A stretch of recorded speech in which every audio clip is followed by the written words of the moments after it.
Once, every bird in the world came to the same place. No one called them. They came because something in their blood would not let them rest. And within minutes, the most beautiful gathering the sky had ever seen turned into a war. 1,000 years ago, a poet watched this happen. He was not writing about birds. He was writing about you. They came from everywhere. Bright singers from the gardens, silent birds burned dark by the desert sun, heavy screaming ones from the sea cliffs. Birds that would never share a branch came down onto a single field until the sky went dark with wings. At first it was almost beautiful, but one thing was missing. The one thing every gathering needs: order. No one had said who sits where, and where there is no order, the ugliness comes fast. The crow climbed first. It shoved the others aside and sat higher than the nightingale, whose voice keeps people awake at night. "That place is mine," the nightingale said. "It was yours," the crow answered. "Today I sit here." And the dam broke. A nameless grey bird flew above the falcon. A shabby little bird strutted over the peacock. The crowned and the noble were pushed below the bald and the loud. Soon the whole field was a marketplace of screaming. Thousands of birds, each one for itself, each one its own law. And when everyone is their own law, it is not a gathering anymore. It is a brawl. Then an old bird, who had watched it all in silence, finally spoke. "You cannot divide a place by shouting," she said. "We need one above us all. A king."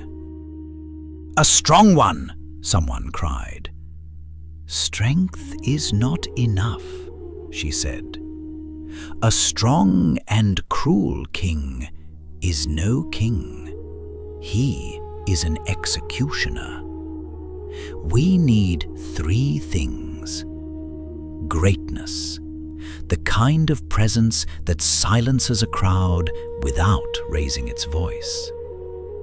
Justice, hands that lift the trampled back to their feet and set the proud back down to their size.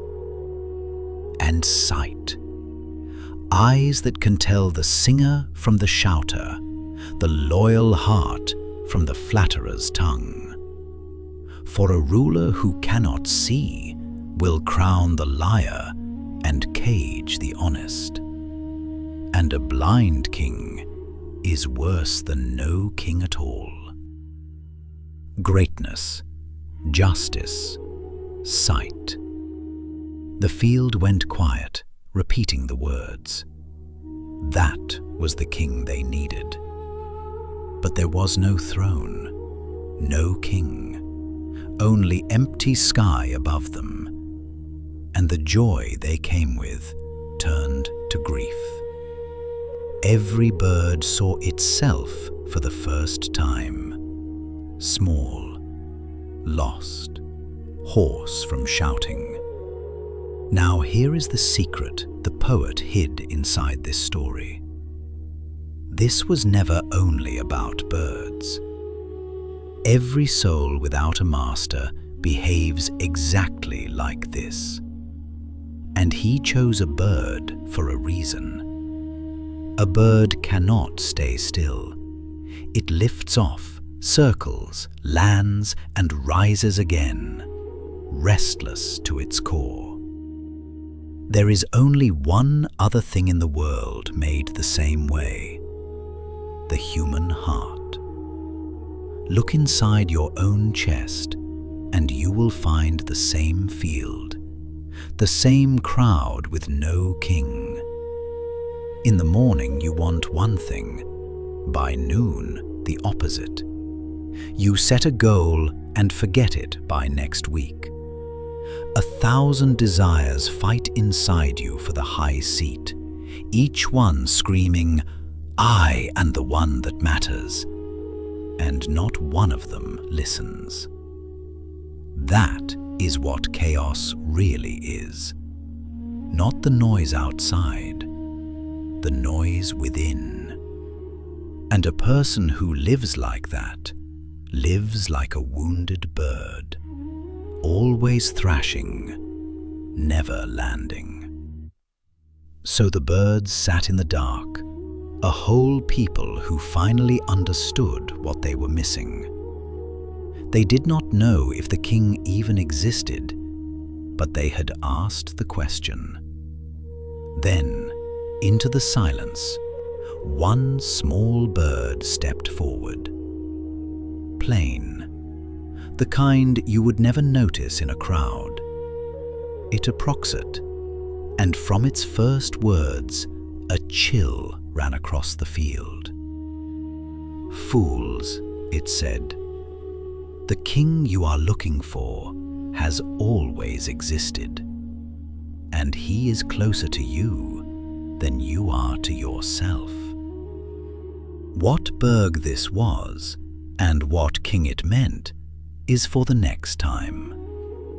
The birds had finally admitted they were lost. That was the first step of the whole journey. The only question left is whether you will take yours.